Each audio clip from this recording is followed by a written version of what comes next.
What's happening, Trips? Welcome to the Soul Sessions, and it is me, your host Soul. But with me today, the man who loves a party, doing all the great stuff for wrestling, Ravie Davie, owner of Community Pro Wrestling. My friend, welcome to the Soul Sessions. How are you?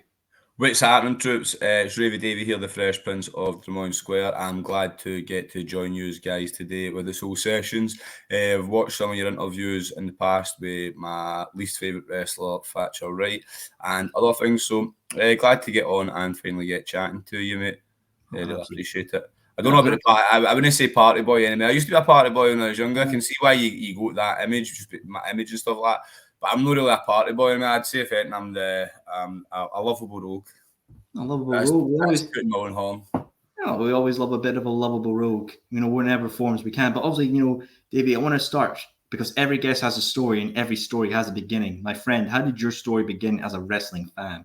My wrestling story began actually as a wrestling fan. It's quite a tragic story to be fair. My mother committed suicide when I was 6 years old, and I started. I was very, very upset. I wouldn't leave my old house door. Right? My nana used to live upstairs, so I became my nana's problem. She was my guardian. So instead of getting upstairs and staying with my nana, I would just literally sit outside my old front door and wait for my mum to come home. But she was never coming home because she was dead.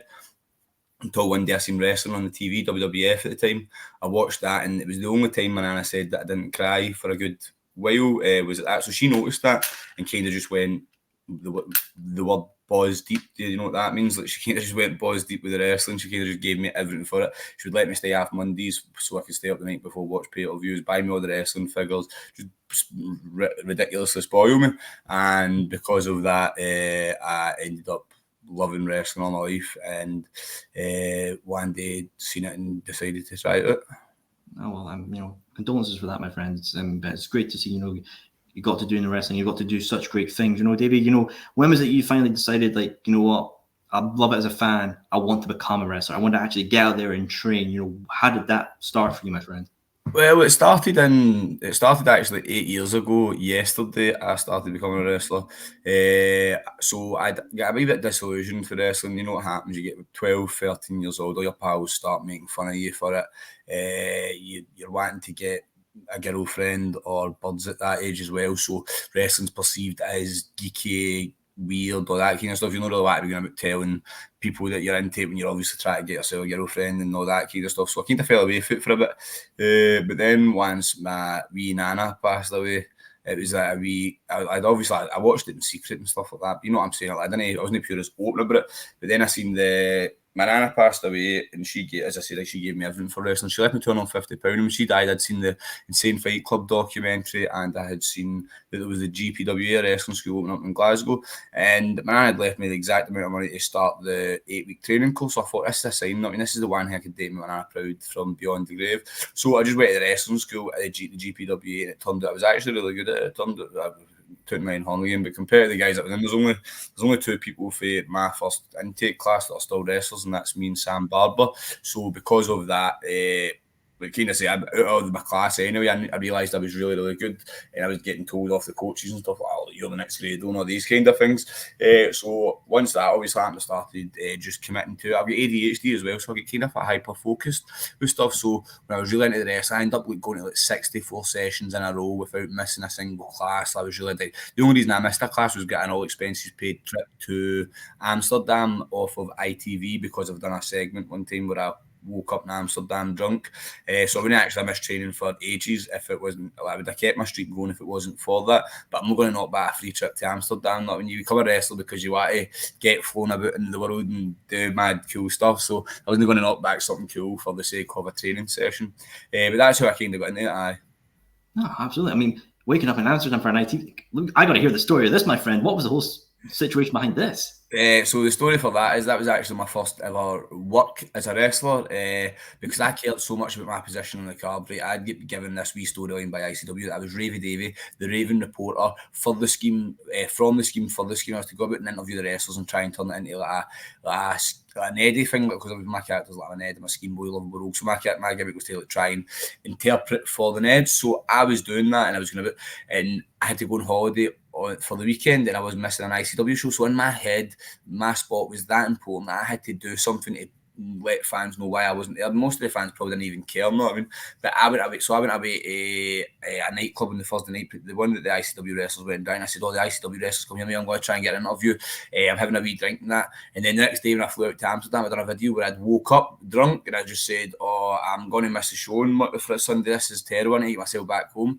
And it just went and blew up. It was kind of wild. It started like all the newspapers not started picking up. So I couldn't turn around and say I'm lying. So I had to just go with it and just say, this has actually happened. And I end up in Lad Bible and on CNN and Amsterdam and in Australia and all these kind of things. So it was a bit mental. And that was the kind of first ever time I had to work the audience because it was so unexpected as well, and I've made quite a bit of money through that story. I made about £5,000 just for people paying for interviews and stuff like that for me. So it was actually really lucrative, even though it was just me doing something like for a laugh, because I thought it was that important that the fans knew where I was, even though they definitely didn't give two fucks. Sorry, if I'm allowed to swear, I'm imagining I'm allowed to swear, but even at that, it's a Scottish show, mate. You swear. I know, I understand, but it's still obviously the less fucks and shit she can say, the more the interview has meaning, doesn't it? So I'm sorry about that.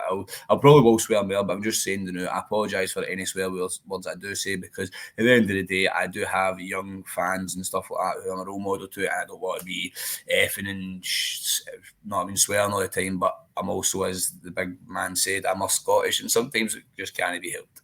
Not very true indeed. And who knows, maybe a Ravie Davie world tour and waking up in random places. Egypt one day and maybe Japan another. I've been Egypt before, to be fair, on holiday, but I didn't wake up there, unfortunately. Well, I technically did wake up there, but you know what I mean, it was a holiday. Well, who knows, maybe some crazy thing is you wake up in the Tokyo Dome and Okada's having a match or something like that. That'd be interesting to see. That would be good, Now, you mentioned ICW there, and I've had many wrestlers from ICW. The former Zero G champion Jason Reed, the current women's champion Rio, and they've talked about how they were first introduced to the ICW and how important it was. But you mentioned that BBC documentary. I know there's two of those documentaries that showcased the company, and they're really great watches. Do you think that documentary from the BBC was so important for ICW's growth? Yeah, definitely. I wouldn't know who ICW was if it wasn't for the documentary. I was quite a mainstream wrestling fan before I got into the independent scene and stuff like that. I became a wrestler myself. I was quite ignorant towards it, so I didn't even know. So if I ever seen stuff in Scottish wrestling, I would always just likened it to the old. I don't know if you ever seen it yourself. You only like wrestling in 2019. But back when I was younger, I used to get these like fake WWF shows where somebody would come out as Kane, and this wee guy that was smaller than me would come out as X-Pac, and all these different. And it put me off wrestling, to be fair, and like going to these small shows. So when I'd hear like ICW, I'd think, I ain't bother about you. It's all these weirdos that just dress up as like John Cena and stuff like that. You know what I mean? But it actually turned out. So once I seen the documentary, I seen the advert for it, I was like, no, this actually looks quite different. So I'm going to give that a watch. I watched it, and I think it did inspire a lot of the current generation of wrestlers that are in Scotland right now. Even the guys like myself who have been blacklisted from ICW. You know what I mean? Like, even though, me and ICW don't get on right now, but I'll always give them credit. If it wasn't for them, I wouldn't be a professional wrestler right now, and I wouldn't have been able to do all the fantastic things I've done. So even though we're not at the best right now, I'll always thank them because they've done a lot for me. So that's pretty much that. I feel like the documentary, especially like the people that made the documentary, their class now and still talks with them and stuff like that. Jennifer, David, and that, they were all really nice people. I ended up meeting the actual makers of Insane Fight Club because they done another documentary thing called Road to Wrestle. It was actually based on my life, but they didn't want to do another documentary, so they done a game show kind of thing. So I met the crew that actually filmed the documentary and stuff. So that was really good. No, indeed, pal, indeed. It just shows, the first documentary was kind of about like Grado and Jack Jester becoming the ICW champion. Second one was about the London tour and Drew coming back. And it just shows that there was so much great talent from there. I want to know yourself, David, if you could pick 4 wrestlers that you think just were so iconic to ICW and its history, which 4 would you pick and why? 4 wrestlers are iconic to ICW. It would obviously be Drew McIntyre, Grado, Lionheart, and Wolfgang. Rude Lightning, I would actually say between Rudo and Wolfgang, and it's even one of the ones.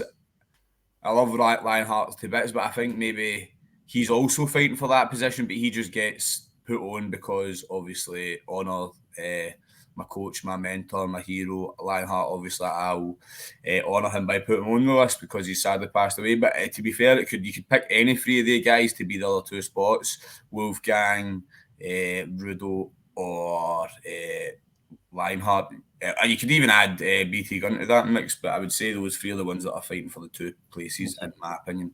Yeah, all great wrestlers indeed. And obviously you mentioned Lionheart there, sadly passed away and got to be in the ICW Hall of Fame this year. I want to know from yourself, David, do you have a Lionheart memory you'd like to share? Lionheart used to always put, so me and Lionheart, so Harto, it's hard to explain, but he was always very hard on me because I think he knew what I could become, but he was also, like, he'd be hard on me, but he'd also give me a wee, so in front of everybody, he'd be like very hard on me, like, you need to get a finger, you need to do this, but he'd also whisper, like, you've got to be shit hot, man, you've got to be the business, you've got to be class.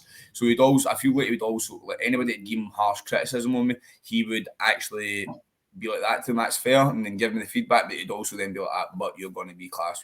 I always just felt like he'd always put me over, but then when it became, he'd put me over to myself privately, but obviously in the grand scheme of things, it would be hard on me, but I think that was to push me and like a wee fire up my arse, because when you're grinning, people are telling you for day one, you've got to be the next Grado, you've got to be this and that, you can end up fucking believing your own shit, you know what I mean? So that's what I'm really glad we know, is because actually, I'm going to have a tangent here, but because of the TikTok and stuff, like, I've ended up quite famous, right? Without sounding big headed, I hate saying it, but it's true.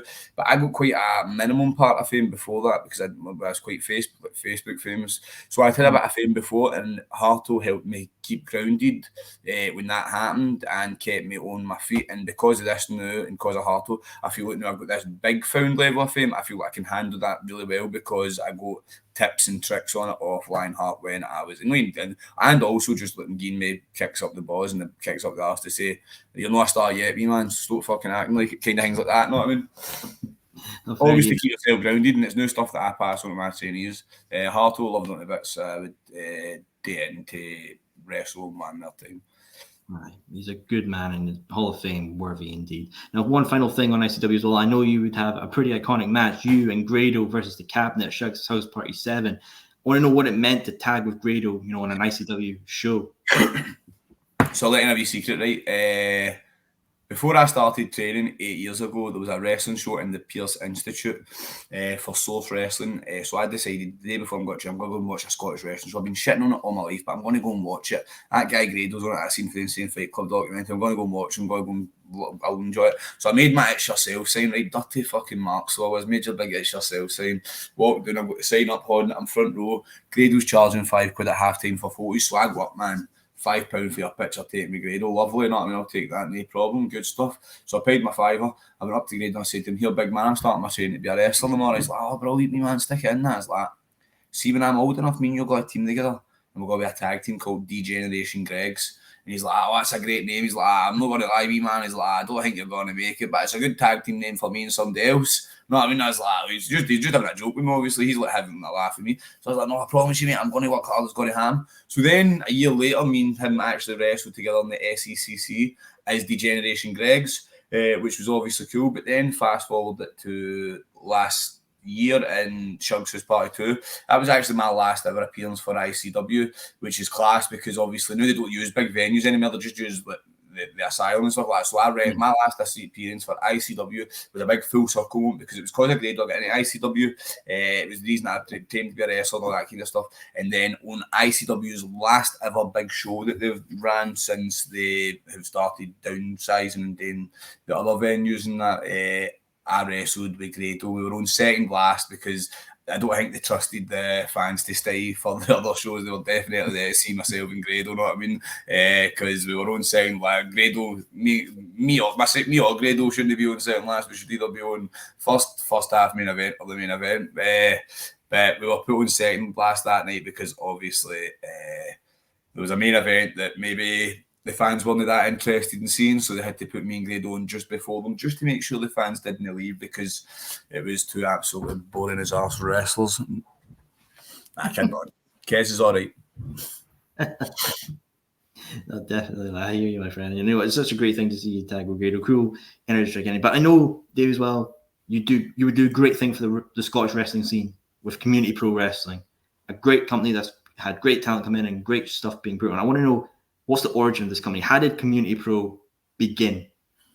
Before going into too much detail, Speaking Out happened. I didn't like the way wrestling was looking after the pandemic. I didn't want to work with half of these weirdos and creeps and stuff like that. So I was actually about to hang up my boots, just call it a day. But I've got a kid who loves wrestling, and I've got all these people that have seen me do my journey. My missus is nearly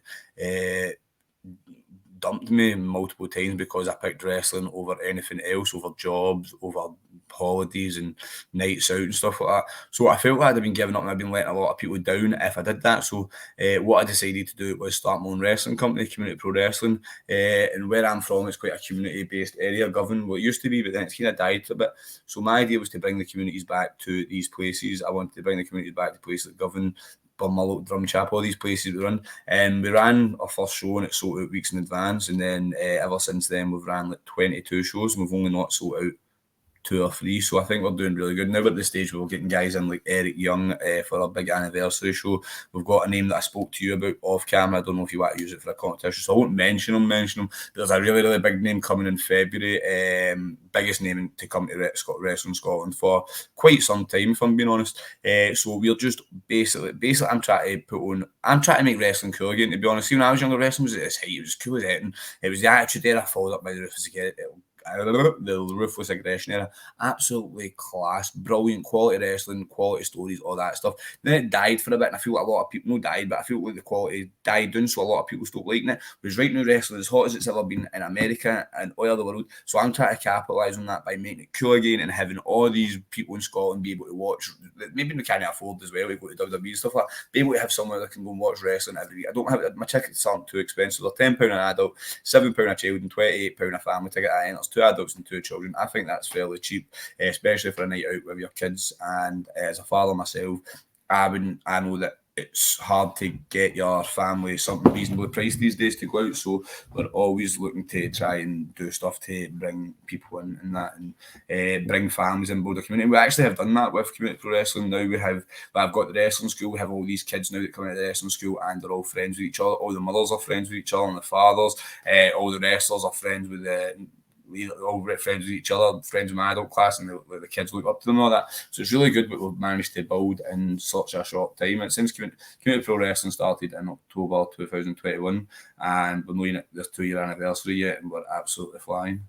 Oh, absolutely, and it just shows, you've done what the name is. You built a community of, fans and wrestlers connecting over something we love. And wrestling should be a family event. It should be something that people can go with their kids or wives or husbands or whatever and just enjoy it. Because I know, Community Pro does great learning classes as well. I've seen from the Instagram of, kids classes as well. You do, and it's just involving those. That's a great thing to see you do, pal. Honestly, what does it mean to you to put on these kind of kids classes? It means so much to me, to be fair. This is the greatest thing I've ever done in my life, is start this wrestling school for kids. There's no anywhere in Scotland that does wrestling classes for under 16-year-olds, except from FPWA out in Fife. So that's a bit of a trek out the way. Obviously, Glasgow is quite a more central area. So, as I said, I've got my own kid. My kid wants to be a wrestler, so I either had a choice to take my kid to Fife and teach him and get somebody to teach him how to wrestle, or I could do something about it and I could teach him myself. But unfortunately, I didn't have a ring or anything like that. So a lot of the parents had actually been asking me at the Community Pro Wrestling shows, when you got to start a wrestling school, because there's something like you could do this for the kids. And I was like, no, there's actually no, because I didn't have anywhere to put it or stuff like that. But then is that I had to buy myself a wrestling ring for the Community Pro Wrestling shows, because you're not going to keep renting a ring off people. That's just annoying. So what I did, I ended up buying a ring, and when I bought the ring, I had to make the money back. So I found a place that I could put it and start a wrestling school. I done a registration day, and over 50 people signed up on the first day. So I had to actually move the wrestling school somewhere else, a bigger place. And since then, it's just grew and grew. I've got over 175 people signed up to the wrestling school. I've got up to 25 adults, about 35, 12 to 15-year-olds signed up, and then over 100 kids. For the 5 to 11-year-old class. It's mental. Mate, honestly, be proud of yourself. Well bloody done, my friend. That's just a great thing to see. It's great to kind of have, because maybe these kids, like in wrestling, might be a bit shy or might not want to interact with others, but you've got a place for them to thrive and meet people who've got the same interests as them. Well, exactly. That's what the parents will tell me. The parents come in with the kids before the lessons and before they sign up, and they say, oh, my kid's very shy, he's going to struggle and that, but I'm bringing him here to try and help you. But see, the thing is, kids are shy when they're doing something they don't like or they don't want to do or they don't feel comfortable doing. These kids are big wrestling fans, so when they come to the wrestling school, all the other kids are wrestling fans, so they go in and they talk about wrestling, they talk about what they like, they do moves and stuff like that, they do stuff that actually brings them out their shells. And before you know, there's like 5 boys in the wrestling school, this particular week, got boys that are 10 and 11, and before their mum said they were all shy, and now they're actually, these kids all meet up with each other to go to each other's houses and play wrestling and go in the hot tub with each other and these kind of things. Like, it's actually built a community out with the school. Like, it's the summer holidays and these kids are meeting up outside the summer holidays, and they're not from the same area either. There's one from doesn't really matter where they're from, but they're not all right next to each other and just go and chat each other's doors. They're having to get their parents to drive them about and stuff like that, which I think is actually really, really cool. Absolutely, it builds a network of friendships, and that's what wrestling should be. It shouldn't be, you know, with these older wrestling fans, like my company's better than yours, or we're fighting over this, or this wrestler's better than this, or something like that. It should just be harmony. You know, we all love the same thing at the end of the day. It is wrestling. And I agree with that, mate. Unfortunately, everybody else are all in it for themselves. Sadly, that's the way the world is. I use wrestlers from Aberdeen. I use wrestlers from Edinburgh. I use wrestlers from Fife. I use guys from Inverness, Highlands. I use guys from everywhere because I'm not with this mad bullshitty thing that I don't know how to explain it, but my guys can go and work wherever they want because I've got faith in my promotional tactics that I'll be able to sell my shows out regardless. But I feel like other people maybe hold their guys back because they don't trust in their own promotion tactics, so they feel like my guys need to wrestle here so that this is the only place you can see them, which then is a hindrance to the wrestler because he needs to wrestle more places to get better. No, absolutely. And you know, it's a great thing you're building a community. And there's something I've been interested as well. When you've built that first show and put it on, I've always been interested about the behind the scenes sort of thing. You know, I've had Alan Smith from Discovery in Edinburgh, Steve Torteno from Warrior in the States, and Chris Bedman from No Mercy down south in Wales. And they've talked about like the one thing that fans don't know, like it's a big part of the wrestling show putting on. Some have put like having catering stuff for the wrestlers and just catering to their needs. From yourself, David, what's one thing that wrestling fans don't know is a big part that goes on behind the scenes?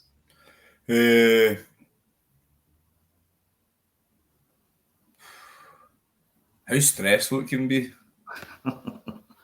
I can imagine, mate. I mean, that first show has got to be like a hell of a stressful event for you, my friend. No, to be fair, the first one was actually quite easy. It's as it gets more, as it gets. So obviously the first show, I made sure to do everything myself because I couldn't trust anybody. But now as the show's going on, I'm trying to trust other people, and people don't do it the way that I want it or don't do it the way that I ask them to do it, which gets you frustrated, which then gets you shouting at people when you shouldn't be shouting at people because they're your team and they're helping you out. So then I end up feeling like a dick because I'm shouting at people who are just trying to help me, but because they've not done it the way I want, because I'm obviously the guy that runs it all, so I'm obviously wanting it to be my vision, and if it ends up not being my vision, I get annoyed, so I end up shouting at people who are actually my really good pals who are helping me build this company. So that's the one thing I feel like, obviously, they all probably don't mind it, to be fair, but that's just the thing I'd like to let people know. It's much more stressful than you eat, because people probably do think it is stressful, but it's even more stressful than that because it's all falls on you. Something goes wrong in the ring during the show, something happens with the entrance,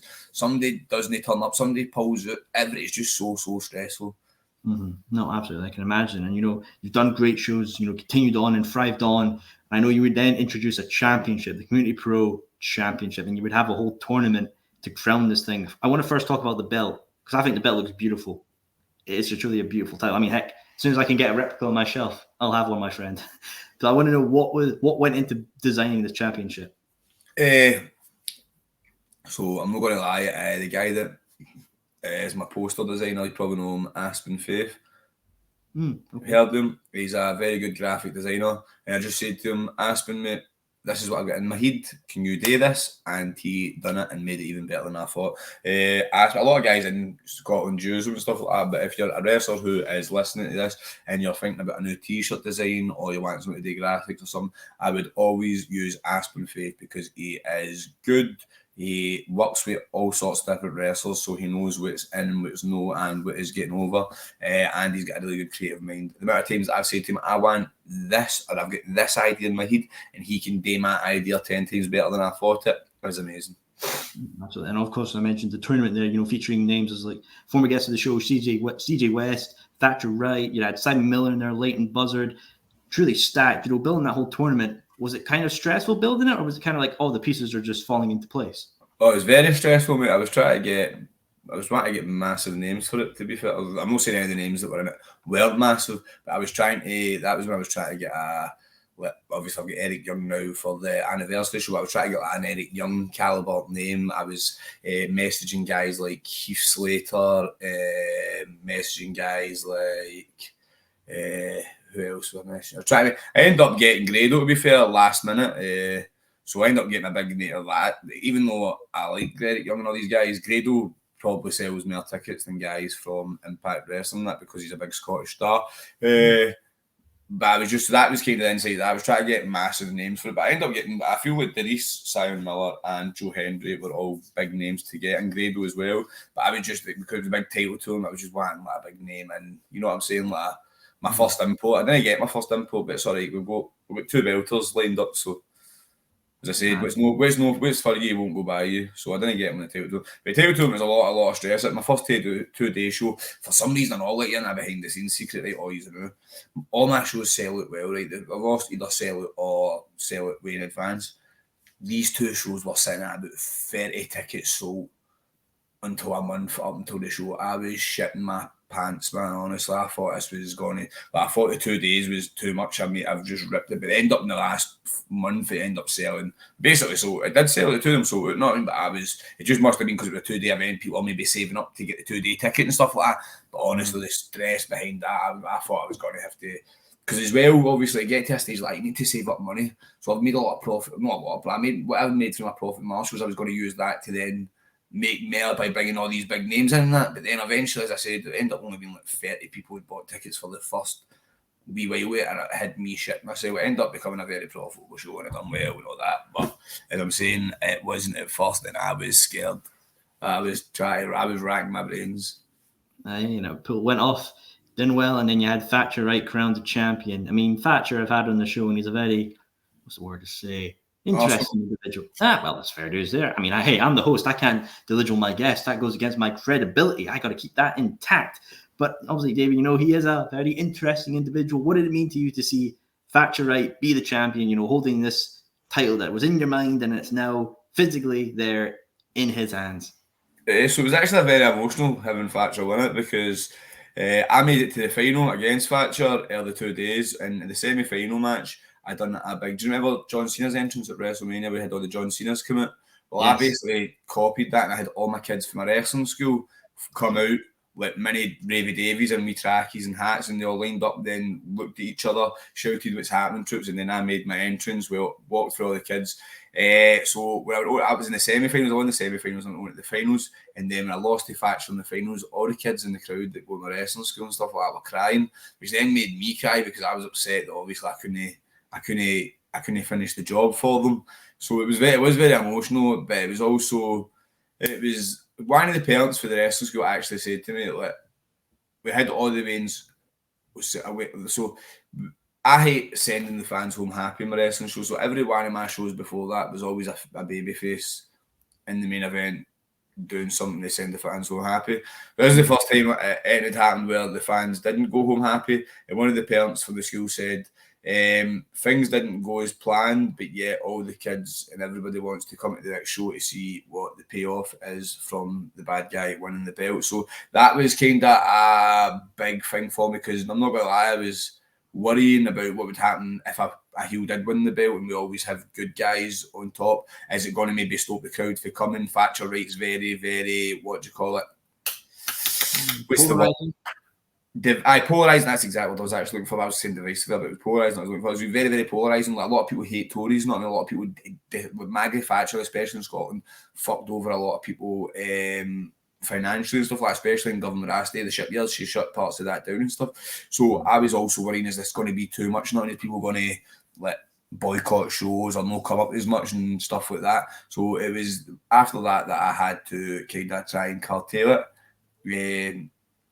And after that, no curtail it, sorry, I'm talking shit here. But seeing, so I've got ADHD, my head's all over the place. But so when he won it, I was obviously worried. But then seeing that for the parents and seeing everybody wanting to see the next show and stuff like that gave me a feeling of right, fair dues. It doesn't always need to be baby faces on tap, because then stories can go further and you can start recording stuff. Because obviously my big thing for wrestling as well, like I get all these companies get streaming and stuff like that, but my shows are for the live audience. Obviously, if I can get a streaming outlet and that and film my shows, it would be really good. But I would never compromise what the fans are paying to see for what somebody's probably going to pay cheaper to see online. You know what I mean? Like subscription services are cheaper than a ticket to a show. So why would that then make the product better for the people that are paying less money to see it? Mm-hmm. No, I hear you there. You know, you've got to reward the people that are actually physically coming to your shows. You know, you can't just think about while the online market will be vast, enormous, and you'll get more eyes. So that was what the worry was. That was the worry. If Thatcher wins the belt, is it maybe going to hinder the crowd? But now that he won the belt and the crowd are still coming, it makes me be able to look into maybe trying to film my stuff and get a subscription service, because then people still care and it's not going to affect my ticket sales and these kind of things too. Absolutely. I mean, you could always look into something like YouTube or even, you know, Fight. They're holding a lot of variable shows just now, but there's just shows there's many opportunities now for wrestling companies to be seen. Mm-hmm. Definitely. No, of course. And now obviously, you know, from the men's side to the women's side, you know, you've had great female talent, and, you know, Emerson Jane, 2 previous guests of the shows, and Ashley Vega and Jasmin. You know, I want to know as well, you're going to have a tournament or like a championship for a women's championship for Community Pro. And I want to know, what does this belt look like? Because I've not seen it, or like, no, I don't think anyone's seen it. What does it look like? I'll show you at the end, right? I'll show you at the end when we're off screen. But I feel like wrestlers, so without sounding sexist or anything like, it's not meant to sound sexist or anything like, but I feel like, see, after the Divas, so obviously the Women's Revolution, I feel like too many wrestlers. So these women are still women at the end of the day, right? So obviously they can still have like girly things, right? But I feel like they went away for that. So what I've done is I've actually got a pink leather strap for my belt, because obviously Barbie's quite popular now and it's all about girl power and that. And I think it actually looks really good. When you see the belt, you actually will see it's really good. But before I done it, I was worried about a bit of backlash. People going to think I'm sexist, and you know what I'm saying? But I just ended up going, no, fuck that. It's a cool idea. The belt looks good. I asked all the ladies that will be competing for the championship, what do they think about the idea? I've got a female perspective on it as well. So I think the actual belt, the women's belt, is better than the guys' belt. I'm not even lying. It's 10 times better, to be honest. And without sounding like a dick or an arse, because it's my company, but I'm a wee bit annoyed because like, I can fight for the guys' title. I'm never going to be able to win the women's belt. You know what I mean? So the better looking belt in CPW, I can never hold it. Obviously, I can hold it. I can go and pick up the new. But you know what I'm saying? The best looking belt in CPW, I can never have on my shoulders unless we see it. Unless Ravie Davie comes fucking into play. Oh, who knows? Indeed, surprises all around. But you know, obviously, we mentioned Nicole Jasmin there, and she would put out a promo on Instagram that I felt was just stunning. It was emotional and investment, and honestly, it makes me want to see her, not only because she's the guest of the show, but get that title. And I know a lot of people shared that promo. I want to know what your thoughts on that promo, Davie. My thoughts on the promo are, I've been telling Nicole Jasmin for way too long that she has to change up from somebody who's just happy to be there and happy to be on the show, and to become a women's wrestler, to become somebody who is on the shows because they deserve it, and to actually look like they're on those shows because they deserve it. And I feel like that is, especially with that promo lately, Nicole Jasmin on quite a winning streak in CPW, but also that promo shows it that she's actually talking from the heart now. And if she puts as much effort into this upcoming Fatal 4-Way and the title tournament as she put into speaking from the heart in that promo, then I think she could go all the way. Nicole Jasmin is an inspiration to a lot of the young girls who come to the wrestling school and stuff like that. So I would love to see her win it as well. But also, there's also another couple of competitors in there who are very, very well received in CPW. Obviously, first we've got Emerson Jane. She's never actually wrestled in CPW before, but she won the belts everywhere up and down this country and other countries. She's a champion in Israel. She's a champion in Denmark. She's a champion everywhere. She's a really, really good female wrestler. So that's one of the reasons she's now into CPW. Now we've got something for her to fight for. She wants to fight for it. Then we've got Ellie Armstrong. She's been on CPW since the very first show. She has probably got the best win-loss record of any female in CPW. Sorry, I dropped something there. We have Ashley Vega, who has also been, she lives right next to Govan, as long so does Nicole Jasmin, really from the same area roughly. She's got a good claim. And then last, but certainly not least, this last is probably like a push for the Women's Championship, but I've actually got a girl from my wrestling school. She is a young lady, goes by the name of Cassie the Lassie. She is a teenage prodigy. She is amazing. What a wrestler she is. She just made her debut last Friday at my student showcase team with me and her best friend, who is also a young prodigy like herself. And she's going to go into bigger and she's going to go into massive things one day. She'll be entering in the title tournament. I'm going to give her a spot in it just because of how hard she has worked. So they four or five, all four lassies in the Govan Rumble Fatal 4-Way match, and then Cassie the Lassie could all go on to win this. Cassie the Lassie is probably a very underdog outsider because I train her. I have just seen all that she can do. So she was to put all the effort that she does into training, that she does into the tournament, she could go on to win it, but also she's very, very new to wrestling. So there's all these other lassies are going to, all these other women are going to know tricks up their sleeves and stuff to stop her. But I would really love to see her date because she's a product of my training school, or I would love to see Nicole Jasmin win it because she is becoming the women wrestler that I've always envisioned her. I would also like to see Ellie Armstrong win it because she was on my first ever CPW show, and she is coming on as well. To be fair, if any of the five women I named, if any of them won it, they would be good representatives of CPW's women's division. Very much true, and it just shows that there's so much excitement around this that, folks definitely got to get a ticket and attend all these CPW shows and just see where it's all going, because it's going to be absolutely great. But I wanted to pick on something you mentioned in the past, David, was about that Divas eras of wrestling. When I had Ashley and Nicole on, they both talked about how they were fans of that era and loved it. And it seems like in modern wrestling, a lot of people have such a negative viewpoint of it. But it just shows that era was important because people got into wrestling for it and people look very fondly of it. Why do you think people have turned so negatively on the Divas era of wrestling? I actually think it's just because there was so many bad women's wrestlers at the time. So obviously I'm not going to name names because they all go to the big dance somewhere that I'm wanting to be. So I can't exactly say. It sounds a bit better if I'm saying, this person's bad, and they've made more money doing wrestling than I probably ever will make.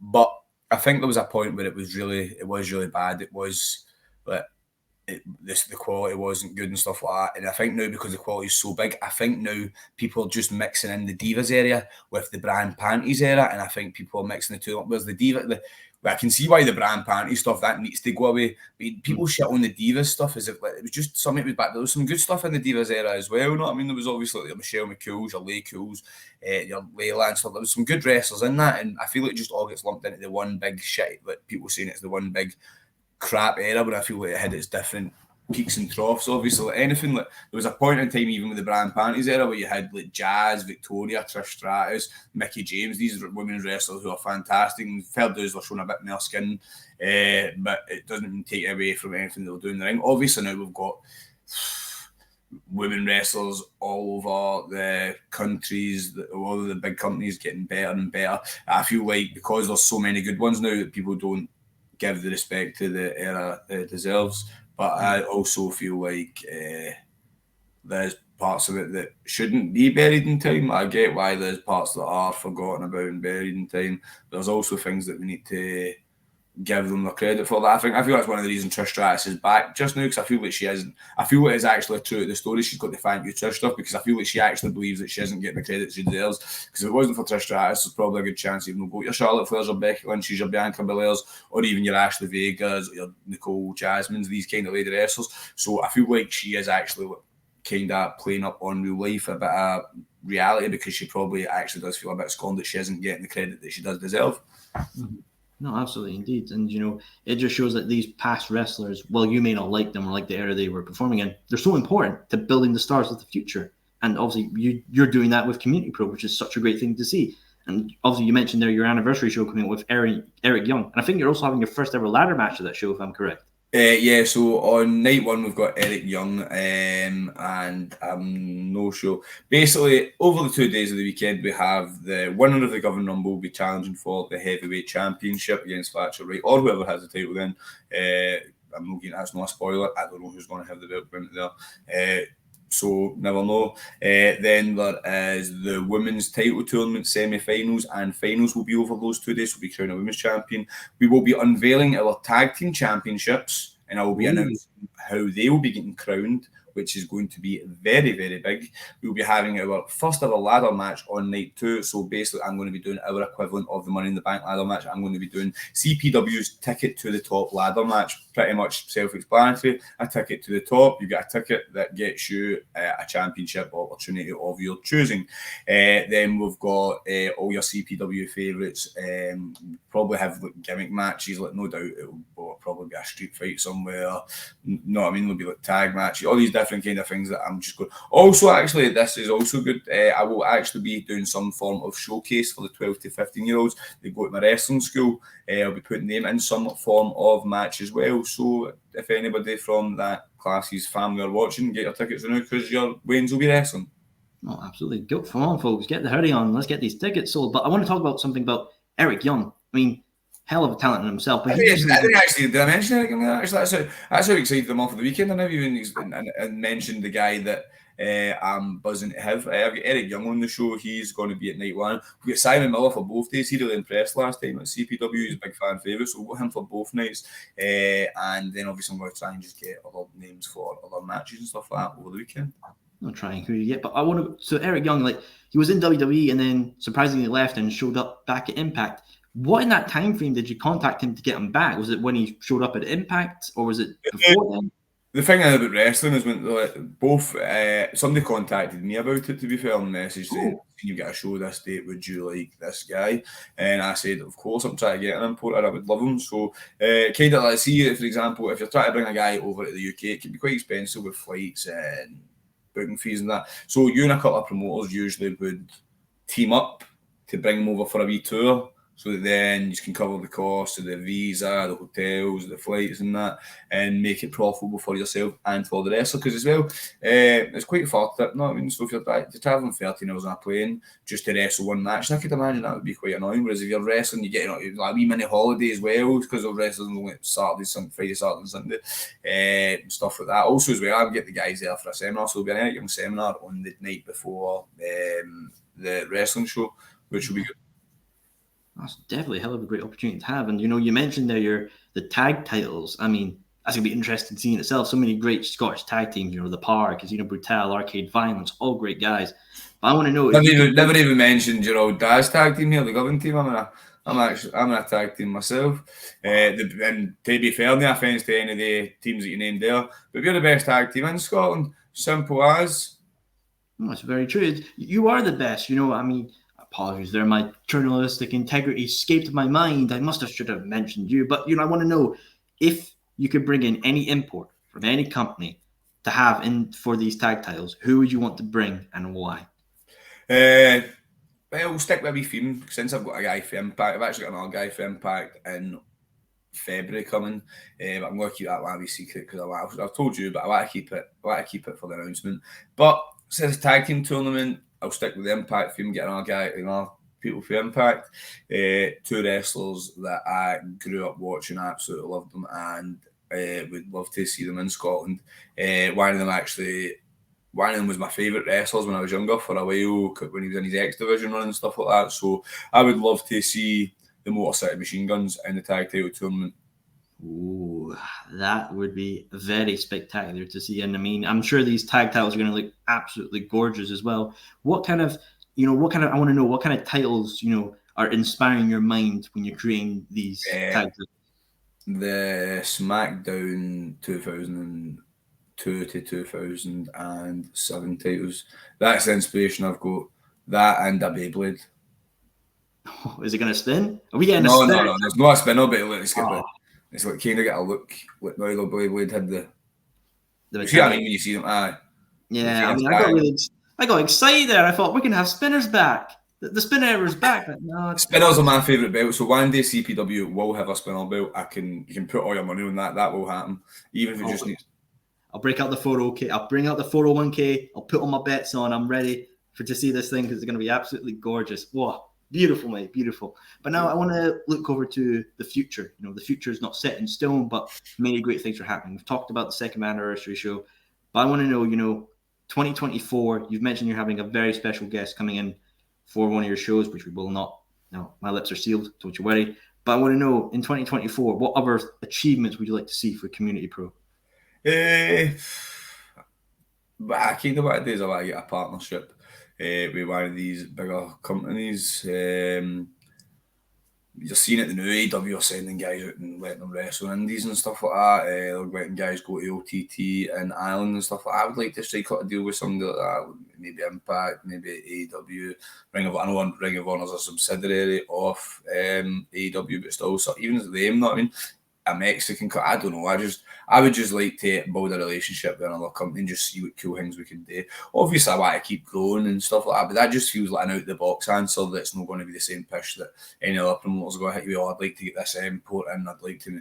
Well, obviously, at the end of the day, as a promoter, obviously, I'd like to do all these. But see, to be honest, as long as I'm making money and making profitable shows, too many wrestling promoters just want to put on shows because they're marks, and it's not without sounding derogatory and like that. Because obviously, I'm one of the biggest marks there is. I started wrestling and started my own wrestling company. So, but I feel like there's a difference between somebody who is a mark, but obviously is putting their life into the business, and then somebody who's a mark who is just trying to get themselves involved in wrestling. So they'll put on a show even though they'll get prior training and stuff like that. And I feel like their answer will be, this guy and that. They'll put on shows just to say they've done it, whereas I want to always, my goal with any show is to make money. I don't want to do this just so. But I'm a businessman at the end of the day. I don't want to do wrestling shows just so I can say, I wrestled this and I done that and stuff like that, because that's not really fair. Know what I mean? No, of course, absolutely. I mean, it is a business at the end of the day. While you're putting on great shows and great things for the community, you do need to make a living and, to fund next shows and pay your staff. Exactly. It is a business, but from what I can see on social media and everyone who I've had on, from Jan the Slavic One to Nicole Jasmin to Thatcher and everyone, they talk so much highly of Community Pro. So honestly, Davie, from myself, you can be assured, mate, you are doing great things for Scottish wrestling in general. Be proud of that, mate. Be proud of that. Thank you. Cheers, mate. So I kind of got that, but my goal is to build up a relationship with our company, get imports and all that kind of stuff. But as long as I keep making a profit, all that stuff is just secondary goals, because at the end of the day, I want to make money. I make my full-time living as a professional wrestler right now, and I want that to continue. And the way I do that is by the school and the wrestling company.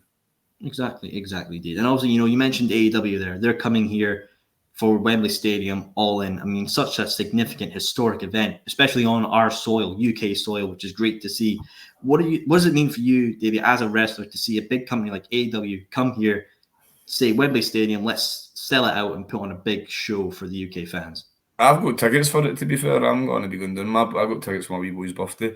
But I'm not going to lie, the main reason I'm buzzing for it is because I want them to sell it, because if they sell it, there's no chance WWE are bringing WrestleMania to London. I mean, there's not a chance, especially if it becomes the most profitable show, because how do you do better than the most profitable show? By putting WrestleMania on after it, not putting a WrestleMania on. And if WrestleMania comes to Scotland, not UK, absolutely thank you AEW, because that's been my lifelong goal, to go to WrestleMania. But just life, growing up I was poor, and now life's probably in the way because I've got my rest. I couldn't really go away for 2 weeks to somewhere like America like I would like to now, because I've got to school and stuff like that. So that's what I'm most looking forward to. But also, if AEW somehow watch this, don't listen to anything that, because I'm an AEW guy, because I want to build a relationship with you, right? So fuck WWE. But also, WWE are watching this, I'm just kidding on. I actually love you more than anything, because you just got into wrestling, right? But if both of you are watching it, just fucking leave me be, man. Fair play indeed, my friend. But I want to know about the event as well. We've got MJF, Adam Cole, World Championships on the line. We've got, Sting, Darby Allin versus AA Fox and Swerve Strickland. I want to know from yourself, Davie, is there a particular matchup that's not been announced that you would love to see on the card?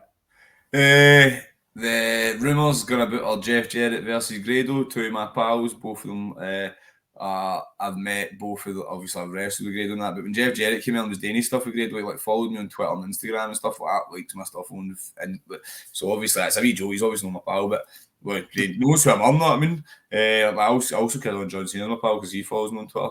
But Jeff Jarrett, I'd like to see that just more because Grado got me into wrestling, and then to see Grado get his big moment on AEW would be class. Also, I'd like Grado to do that because, like, selfishly, right, Grado's booked to do this Impact tour, right? But if Grado was to do Wembley, he would fucking smash it out of the park. AEW would then sign him, right? And they'd be signed at AEW, so whenever we do the Impact show, so then Impact would need a Scottish star if I win the Glasgow date. They've already got Joe Hendry, so who else is at a level that can sell tickets and that? Bingo. So selfishly, I want Grado versus Jeff Jarrett. So they sign Grado, so then I can start shooting my shot to get myself on the Impact shows because that would be class. Because that's who knows, Davey? Maybe in this Glasgow show for Impact, we could see you versus Alex Shelley for the Impact World Championship. I'd just be happy with a dark match, to be fair, mate. No, I mean, I know that match. Whoever Alex Shelley is wrestling at the Glasgow show, it's probably already booked in. Good chance it's probably going to be Joe Hendry, right? But if you got a wee dark match, if you need a guy to look good or something like that, bring me in. I'll fucking bump my feed for him, no problem. Hey, do indeed. And you mentioned Jeff Jarrett, Grado, all in. The one thing I'm most excited about that matchup is Grado's entrance and like 80,000 people. Especially Tony Khan would pay for like a prayer, to be fair, so that'd be quality. And like Grado's pally like Chris Jericho and people like that, know what I mean? So hopefully somebody fucking gives him the nod and say, and Jeff Jarrett as well, hopefully just say we need to get this guy in. Oh, absolutely. I mean, Grado in AEW would be a hell of a sight. I can imagine him and Danhausen having fun, maybe having a wee bit of more fun with Jeff Jarrett, even the Hardys. I mean, if Grado got into AEW, what kind of matchups would you like to see for the lad? I'd like to see him versus Orange Cassidy. Oh, that's the matchup. To be fair, if I could book, like, obviously I'm going for Jeff Jarrett and Grado as the match I'd like to see because it's like rumours in it, not. But if I actually was just to pick a match I'd like to see all in, I could book. Like, give me the pen and paper. I can write down one match on the paper. Obviously, actually, just for a laugh, I would pick Goldberg and Sting as the match I'd like to see because I'd like to see just because that's just a funny match. That's that very, very iconic wrestling match that would be good to see. But can't do that one. So Grado versus Orange Cassidy actually would be the match I'd book because I think it would be a great match because two of them are hilarious and two of them are actually really, really good at wrestling, but people don't give them credit because they are gimmick workers. No, very much true indeed. And Dave, it's been an absolute pleasure having you on Soul Sessions. I want to finish off with one final question, my friend, and that is Scottish wrestling is so important, not only to Scotland, but to the UK. We have our own sets of style and identity. But I want to know from you, as a Scottish promoter and a Scottish wrestler, but most importantly, a Scottish fan, what does Scottish wrestling mean to the wider world of wrestling? I think Scottish wrestling means a lot to the wider world of wrestling. If it wasn't for Scottish wrestling, there wouldn't have been any NXT UK. If it wasn't for Scottish wrestling, there wouldn't be Drew McIntyre, who has inspired a lot of people to become wrestlers. Then there wouldn't be all your Scottish guys who are now in NXT and stuff like that, like your Gallus, your Kaylee Ray, your Noam Dar, all these people. I think it really is one of the best things ever happened to wrestling, Scottish wrestling, because it is just something different and unique, and it can just keep getting better, hopefully. No, absolutely. Well, Davey, my friend, thank you for appearing here on the Soul Sessions and talking about Community Pro, which is such a beautiful place. Now, viewers, don't worry about yourselves. You can't complain about being lazy or anything because Community Pro Wrestling's Instagram and Ravie Davie's Instagram will be in the description of this video.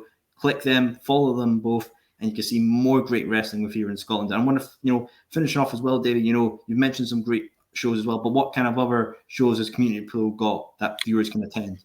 Community Pro Wrestling, we have the Govan Rumble on the 25th of August in the Fairfield Club in Govan. Then on the 22nd of September, we have a show in Johnston's Fawn Athletic Community Hall. Then on the 23rd of September, the next day, because it's a September weekend, we have a show in Mount Vernon. The show in Mount Vernon is going to be an afternoon show, so it'll start at 2 p.m. Then the 13th of October, we have a show in Pollock, where your dad's originally from. We'll be rocking up to the Pollock Community Centre on the 13th of October. But then 2 weeks later, we're heading out to Tarbert, which is a place 2 hours from Glasgow. It's near Loch Lomond and stuff like that. We're going out there for a wee Halloween spectacular. Then on the 4th of November, we're going to the Pink Panthers' favourite place in Scotland, Dunoon. Dunnan, Dunnan, Dunnan, Dunnan, Dunnan. We've got to Dunnon's Queen Hall on the 4th of November, and then on the 24th and 25th of November, we have our big 2-year anniversary. We might have a show on the 26th, but I've not decided to promote that yet because I don't know if it's maybe a wee bit too much for that weekend. We will see, but right now, at the moment, we are absolutely smashing it, and 2023, I had a goal of, so this is my last thing to say about 2023 wrestling. 2023, I had a goal of running 12 shows this year. I'm currently at number 15, and it's only August, so it'll be 16 with the governing number. Probably ran 25 shows by the end of the year, to be honest. See, my friend, you've grown, you've smashed it, and you're putting on absolute great things, not only for wrestling, but Scottish wrestling, most importantly, my friend. Be proud of that indeed. Well, viewers, thank you for tuning in for another episode of the Soul Sessions. And remember, please click those links, subscribe, everything. Stay tuned for more Soul Sessions and more great things from Community Pro Wrestling's Souls Out, baby. Souls out.